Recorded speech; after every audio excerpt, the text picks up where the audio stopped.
Lesson में खुशामदीद कहेंगे। इस लेसन में हम लॉगरिथम के बारे में पढ़ेंगे।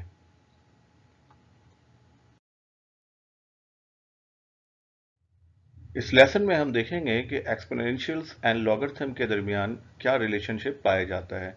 तो सादा लफ्ज़ों में हम जानते हैं कि सादा लफ्ज़ों में लॉगरिथम आंसर करता है इस क्वेश्चन को कि किसी नंबर को हासिल करने के लिए किसी दूसरे नंबर को खुद से कितनी मर्तबा मल्टीप्लाई करेंगे। ये हमें बेसिकली लॉगरिथम आंसर करता है, यानी कि how many of a one number do we multiply to get another number. यानी अगर हमें कोई दूसरा नंबर हासिल करना है तो पहले नंबर को खुद से कितनी मर्तबा मल्टीप्लाई करेंगे वो हमें बता रहा होता है। जैसे for example how many twos do we multiply to get 8, यानी 2 को कितनी मर्तबा 2 से मल्टीप्लाई करेंगे कि हमें 8 हासिल हो जाए। जैसे फॉर एग्जाम्पल ये इसका आंसर ये बनेगा 2 मल्टीप्लाई टू इक्वल टू 8, यानी कि 2 को हम 3 टाइम मल्टीप्लाई करें तो हम 8 जो है वो हासिल होता है। जैसे we had to multiply 3 of the twos to get 8। और इसी नंबर को हम इस तरह से लिखते हैं the number of twos we need to multiply to get 8 is 3। और ये लॉग फॉर्म में लिखा जा सकता है, यानी इसका मतलब ये होता है log 2 8 इक्वल टू 3, यानी कि 2 को 3 मरतबा मल्टीप्लाई करें तो 8 आता है। आगे बढ़ते हैं, जैसे सिंस टू द पावर, और इसको एक्सपोनेंशियल फॉर्म में लिखेंगे तो 2 to the power 3 equal to 8 8 आ जाएगा। यानी कि ये जो यहाँ पर हम देख रहे हैं 2 to the power 3 equal to 8 होता है, जो कि इसको आंसर कर रहा होता है। इसी तरह से अगर हम देखें तो लॉगरिथम, इसको हम पढ़ेंगे अगर लॉगरिथम की ज़बान में कहेंगे तो logarithm of 8 to base 2 equal to 3। ये जो फॉर्म है, इस जो पोजीशन है, ये इसकी बेस कहलाती है, इसकी ये नंबर है और ये इसका आंसर आ जाएगा। यानी कि logarithm of 8 base 2 equal to 3। इसी प्रॉपर्टी को इस्तेमाल करते हुए हम जो है लॉगरिथम के सवालात हल करते हैं।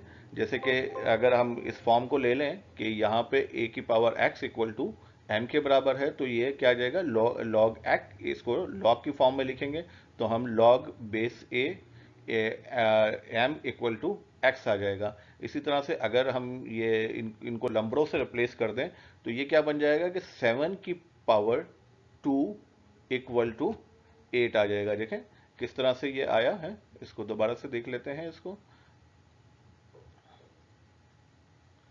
कि अगर हम log से x की तरफ जाएंगे या x से log की तरफ जाएंगे तो क्या पोजीशन होगी। जैसे कि ये बेस है तो बेस यहाँ आया और ये इसकी पावर है तो ये यहाँ पे ट्रांसफर हुई और इक्वल टू 49 ये आ जाएगा, यानी 7 स्क्वायर इक्वल टू 49। या अगर हमें इसको लिखना हुआ तो ये बेस है तो ये log के साथ आ जाएगा, log के साथ बेस की फॉर्म में लिखेंगे इसको, और इक्वल के बाद ये वाला पोजीशन यहाँ आ गया और इस तरह से ये आप इसको लिख सकते हैं। यानी कि ये इनके दरमियान रिलेशनशिप है कि ये एक दूसरे के बराबर हैं, या इनको इधर से उधर चेंज करना हो तो हम ये प्रॉपर्टी यूज़ करते हैं। हाँ, आगे बढ़ते हैं, एक और एग्जांपल लेते हैं जिस तरह से ये दी हुई है, और कि हमें 2 की पावर 6 इक्वल टू 64 या log 2 64 इक्वल टू 4, यहाँ से ये आंसर आ जाएगा। अच्छा, इस तरह के सवालात अक्सर एग्जाम्स में फिल इन द ब्लैंक्स के अंदर आते हैं। जिस तरह से इसमें कहा गया है कि सॉल्व द एक्स, यानी इस इक्वेशन को एक्स के लिए हमने सॉल्व करना है। तो जैसा कि हमने पिछले पेज पे देखा कि ये जो बेस है और ये इसकी पावर है और ये इक्वल है log 5 बेस एक्स के बराबर। तो हम इसको इसी तरह से लिखेंगे, यानी x इक्वल टू आ जाएगा 5 स्क्वायर, और हमें जब क्या कहते हैं x की वैल्यू फाइंड करनी है तो x इक्वल टू 25 हो जाएगा, क्योंकि हम इसको ब्रेक कर लेंगे। 5 स्क्वायर का मतलब है 5 मल्टीप्लाई 5, तो 5 इंटू 5 इक्वल टू 25 हमें यहाँ से मिल जाएगा। एक और सवाल देखते हैं, इसमें भी वो उसी तरह से दिया हुआ है, यानी कि ये जो 81 इसका बेस है और ये इसकी पावर है, तो इसका मकसद है कि x equal to 81 to the power 1/2। और हम इसको मजीद सॉल्व करेंगे, हम जानते हैं कि ये 9 स्क्वायर में टूट जाएगा और ये स्क्वायर इससे जो है वो 2 कैंसिल हो जाएगा जब 2 मल्टीप्लाई 1/2 होगा, यानी कि ये इस फॉर्म में लिखा जाएगा कि 2 मल्टीप्लाई 1/2, और ये 2 इससे कैंसिल हो जाएगा और x इक्वल टू 9 हमारा आंसर हो जाएगा। तो ये एक फॉर्म है जिसके अंदर x जो है वो log के साथ लिखा होता है। आइए एक और ओके इसमें हम m के लिए इक्वेशन को सॉल्व करेंगे। जैसे कि हमने पिछले कुछ मिनट पहले जो पिछले लेसन में देखा कि ये बेस है और ये इसकी पावर है, तो हम इसको इसी तरह से लिखेंगे 3 to power m equal to 27। अब हम 27 को एक्सपेंड करेंगे ताकि हमें यहाँ पे इसकी पावर में पता चले कि यहाँ पे क्या है। तो ये एक्सपेंड करते हैं तो ये 3 3 ज़ा 9, 9 3 ज़ा 27 हो जाता है, यानी कि 3 की पावर 3, क्योंकि हम जानते हैं कि जब बेस एक जैसा हो तो हम पावर जमा कर लेते हैं। तो ये 1 2 3 तो 3 टू पावर 3 हो जाएगा। तो यहाँ पे अगर आप देखें तो 3 की पावर m है और यहाँ 3 की पावर 3 है। इसका मकसद यह हुआ कि m जो है बराबर होगा इस 3 के, जो इसकी पावर है। तो हम पावर वाइज लिख लेंगे, यानी m इक्वल टू 3, हमें ये सॉल्व हो जाएगा। एक और सवाल लेते हैं हम इसके लिए। देखिए यहाँ पर ये इसी तरह का एक सवाल है जिसका बेस लॉग का 49 है। तो बेस ये है तो इसका पावर जो है ये m हो जाएगा, यानी कि 49 के ऊपर जो पावर m इक्वल टू 1/7 के आ जाएगा। तो अब हम ये देखेंगे कि इसकी पावर क्या है। ये इसको हम एक्सपेंड करेंगे तो 49 7 पे स्क्वायर के बराबर होता है, और ये आपको पता है कि ये इससे मल्टीप्लाई हो रहा है, तो ये 7 की पावर 2m आ जाएगा। और हमने क्या किया, इस 7 को ऊपर की तरफ ले गए, तो इसकी जो पावर है, यानी ये जैसे ये अपॉन में था, जैसे ये अगर ये इस तरह से लिखा हो, ये 7 अपॉन में था, तो जब हमने इसको ऊपर की जानिब मूव किया तो इसकी पावर जो है वो चेंज हो गई। यहाँ पर इसकी पावर थी +1, अगर कुछ नहीं लिखा हुआ है तो इसकी पावर थी +1। सॉरी मैं ज़रा इसको ज़्यादा खिंच गया ये। तो इसकी पावर थी +1, लेट मी पुश +1।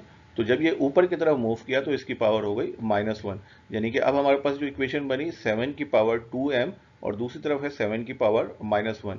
तो इसका मतलब ये हुआ कि ये पोर्शन और ये आपस में बराबर होंगे, यानी 2m इक्वल टू -1।